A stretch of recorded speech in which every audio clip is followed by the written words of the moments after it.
With that, I'll take a couple of questions. Yeah, go ahead. Are increasing calls, not just from Republicans, but also for some Democrats, for you to visit the border during this trip. Can you explain why you didn't do that? And do you see any legitimate reason for you to actually do that at some point, or do you think those calls are more about politics than anything else?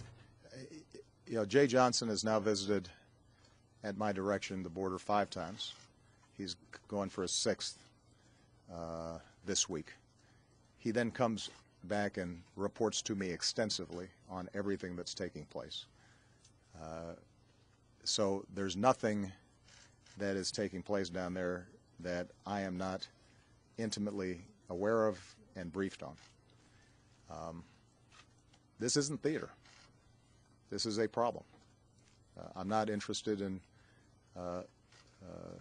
photo ops. I'm interested in solving a problem.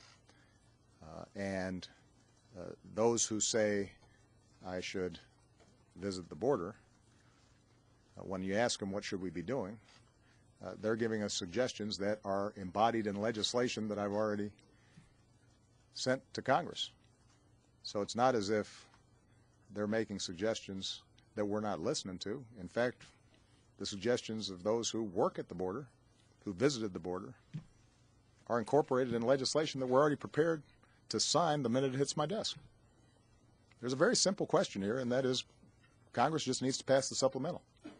There is a larger issue that I recognize involves a lot of politics, which is why aren't we passing comprehensive immigration reform, which would put an additional 20,000 Border Patrol agents and give us a lot of additional authorities to deal with some of these problems. That should have been done a year ago, should have been done 2 years ago. It's gotten caught up in politics, and I understand that.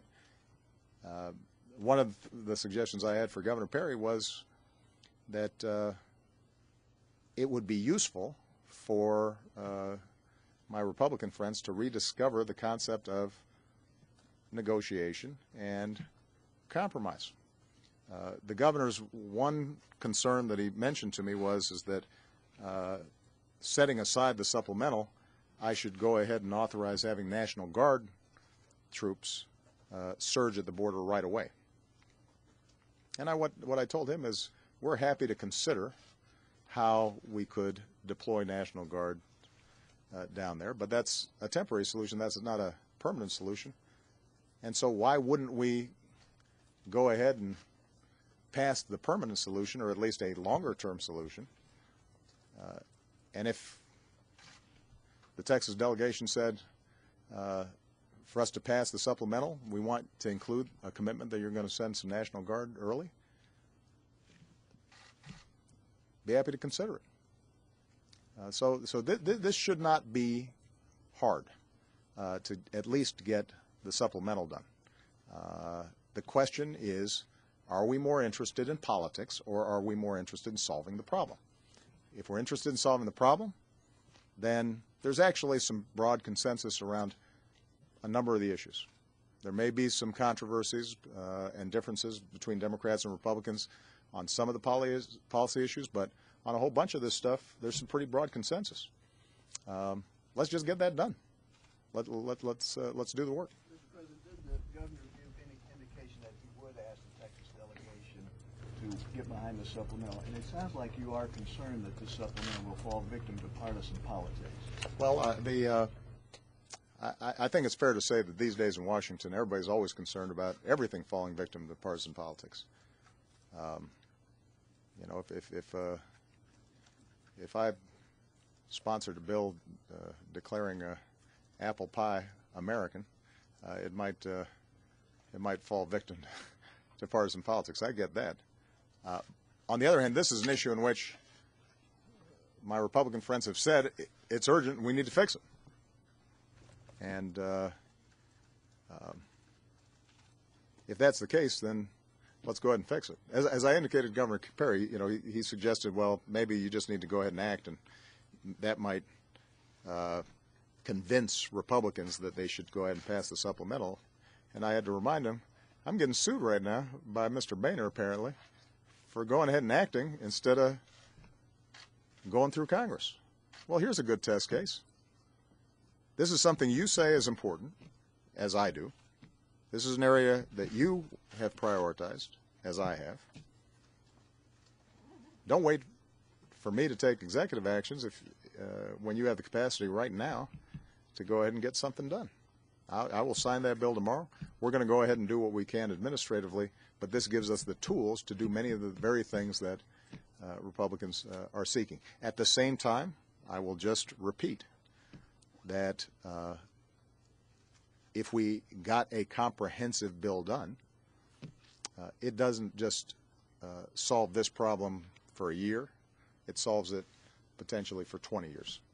And I would urge those who so far at least have failed to act on the comprehensive bill to take another look at it. So it didn't sound like he made any promises there. I didn't get any promises, but it was a constructive conversation, and I just want to emphasize that I think that it was a good exchange of ideas, and he did have some specific suggestions in terms of how we align border agents that I've asked Jay Johnson to take a look at, because I think there may be ways in which we can use the resources that we already have more effectively than we're currently doing. And I think it is important that we make sure we've got a strong federal-state collaboration on the issue. I'm going to take just two more questions, and then I got to give up. Go ahead. Mr. President, Governor Perry put out a statement shortly before you spoke saying that he pressed his verb you to secure the border. Yeah. Does that statement in any way indicate that he's interested in compromise?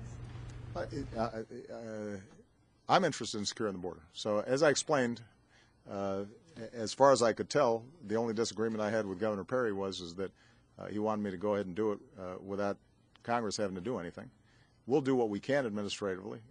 I think the useful question, not simply for the governor, but for John Boehner and Mitch McConnell and the other members of the Texas delegation is, why wouldn't you go ahead and pass a bill to give us additional resources to solve the very problem that you say is urgent? Jackie? Mr. President, there's been a number of Republicans who have said that DACA, the Deferred Action Executive Order from 2012 that you signed, is to blame, that it was an invitation, right, that these other children are now taking up on. What do you say to that?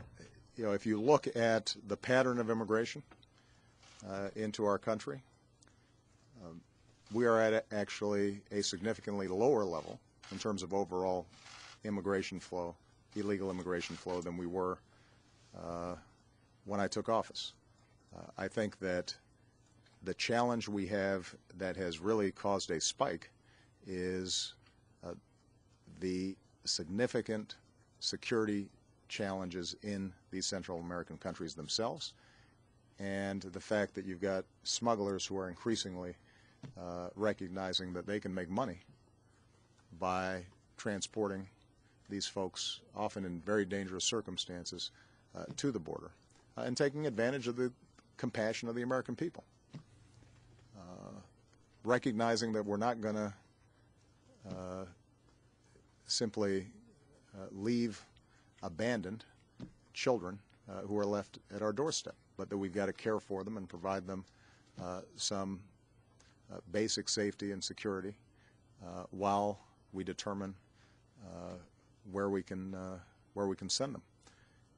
But I think one of the most important things that we're going to have to recognize, this is not going to be a short-term problem. This is a long-term problem. We have countries that are pretty close to us in which the life chances of children are just far, far worse than they are here. And parents who are frightened or are misinformed about what's possible are willing to take extraordinary risks on behalf of their kids. The more that we can do to help these countries get their acts together, then the less likely we are to have a problem at the borders. And the fact of the matter is that DACA and comprehensive immigration reform generally would allow us to reallocate resources precisely because all the budget of DHS, instead of us chasing after families that may have been living here for 5 or 10 years and have kids who are U.S. citizens and are law-abiding save for the fact that they didn't come here legally, if they have to earn citizenship, paying taxes, learning English, paying a fine, going to the back of the line, but they are no longer a enforcement priority, that suddenly frees up a huge amount of resources to do exactly the kinds of things that many Republicans have been calling us for us to do, and that we've tried to do within the resource limitations that we have. All right? Thank you, everybody. Appreciate it.